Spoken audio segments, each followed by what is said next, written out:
ஒரு வருஷத்துல 12 தமிழ் மாசம் இருக்கு. இந்த 12 தமிழ் மாசத்துல ஐயப்பன் ஏன் இந்த கார்த்திகை மாசத்தை செலக்ட் பண்ணாரு? இது பல பேருக்கு ஒரு சந்தேகம் இருக்கு. ஏங்க கார்த்திகை 1ஆம் தேதி மாலை போட்டுக்கணும் இந்த மண்டலத்துக்காக? ஏன்னா நீங்க மற்ற தமிழ் மாசம்லாம் பார்த்தீங்கன்னா சபரிமலை 4 நாள் 5 நாள் தான் திறந்திருக்கும் மற்ற மாசத்துல. ஆனால் இந்த மண்டல மகர காலத்திற்காக மட்டும் கார்த்திகை மாசத்திலேருந்து ஆரம்பிச்சு தை மாசம் வரைக்கும் கோலாகலமாக சபரிமலையிலே ஐயப்பமார்கள் தரிசனம் செய்து கொண்டிருக்கிறார்கள். இது ஏன் வந்தது? கார்த்திகை 1ஆம் தேதி ஏன் வந்தது?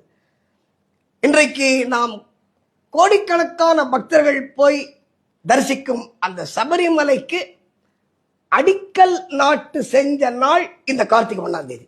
அந்த உரிமையை யாருக்கு ஐயப்பன் கொடுத்தார் என்றால், ஏன்னா அப்போ ஐயப்பன் அவதார மகிமை முடிஞ்சு அவர் அசரீரியா போயாச்சு. அப்ப பந்தளராஜா துடிக்கிறாராம், ஐயோ என் பையன் தெய்வ குழந்தைன்னு எனக்கு தெரியாம போச்சு, 12 வருஷம் என்கிட்ட வளர்ந்துருக்கான், அவனை என்ன திட்டினேன்னு தெரியல, நான் என்னென்ன பேசினேன்னு தெரியல, இப்போ அவனுக்கு நான் ஏதாவது செய்யணுமேன்னு போது அகஸ்தியரும் பரசுராமரும், எவ்வளவு பெரிய பாக்கியம் பாருங்க, அகஸ்தியரும் பரசுராமரும் பந்தளராஜனை சமாதானம் பண்றாங்களாம்.